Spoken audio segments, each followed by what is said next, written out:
لو سنك صغير يعني عندك 14 15 16 سنة هتلاقي ناس بتعاملك على انك طفل. هتلاقي ناس من قرايبك وجيرانك بالذات لو سنهم كبير مش بيدوك الاحترام اللي تستحقه. النهاردة هقولك تقدر تعمل ايه عشان تخلي اي حد يشوفك شخص ناضج وجدير بالاحترام سواء كان سنك 10 سنين او 40 سنة.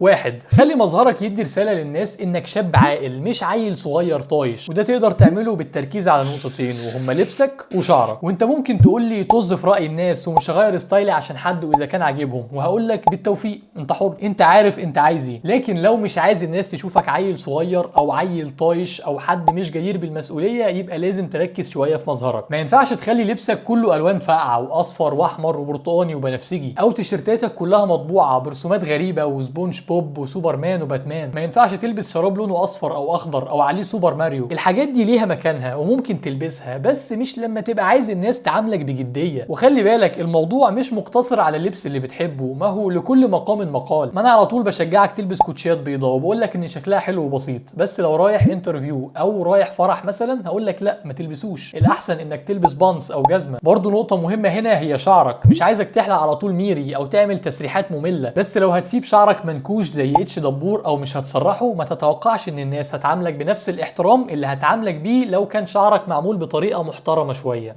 اتنين، ما تعليش صوتك، ما تزعقش وانت بتتكلم. لو لقيت محدش مركز مع كلامك اسكت، لكن ما تعليش صوتك عشان تجذب اهتمام الناس بالعافيه. دايما حط في دماغك راجل محترم ووقور لابس بدله وفكر هو هيتعامل ازاي. تفتكر ممكن يعلي صوته وهو بيتكلم او يضحك بسخسخه زي ما انت بتعمل؟ لو عايز الناس تعتبرك شخص ناضج لازم تتعامل معاهم كشخص ناضج.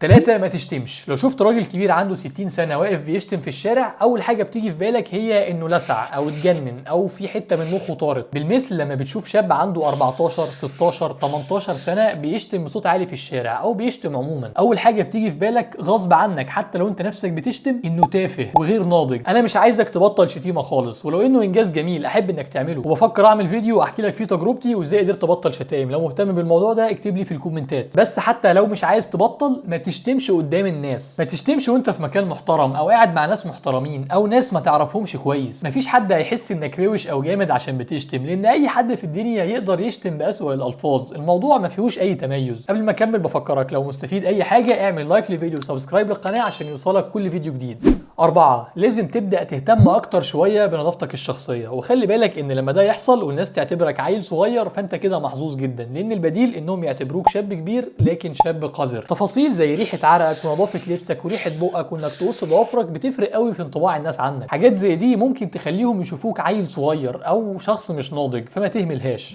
5، ما تسيبش حد يجي عليك او يكلمك باسلوب وحش او يتعامل معاك باسلوب مش كويس بغض النظر عن سنه. انا ممكن افهم ان والدك يعاقبك او يشد عليك او يعاملك باسلوب مش كويس قوي لانه والدك وبيربيك، ممكن افهمها شويه لما تيجي من عمك او خالك لان دول قرايبك وليهم احترامهم. لكن واحد زميل والدك في الشغل او بنت خالة عم ابو والدتك او مدرس في المدرسه او اي حد ملوش الحق انه يتعامل معاك وحش، اي حد زي كده ما تسمحلوش انه يعدي حدوده. الفكره هنا انك تحاول تبقى منطقي شويه. يعني واحد قريبك هزر معاك وقال لك صايم ولا زي كل سنه ها، ده شخص ممكن يكون دمه مش خفيف او مش بيعرف يهزر قوي، لكن الموضوع ما فيهوش اي تقليل منك او عدم احترام ليك، عدي الموقف مفيش حاجه. لكن ان حد يشتمك او يزعلك وانت مش غلطان او يهزر معاك هزار سخيف فيه تريقه او تقليل منك ده غير مقبول. ما تتقبلش ده من اي حد حتى لو كان اكبر منك ب 30 سنه. وقفوا عند حده بانك تقول له لو سمحت كلمني كويس او ما تهزرش معايا بالاسلوب ده او اي حاجه تاني تخليه يعرف ان اللي قدامه مش عيل صغير عنده 9 سنين هياخد الكلمه ويسكت وخلاص. احترم نفسك لو عايز الناس تحترمك.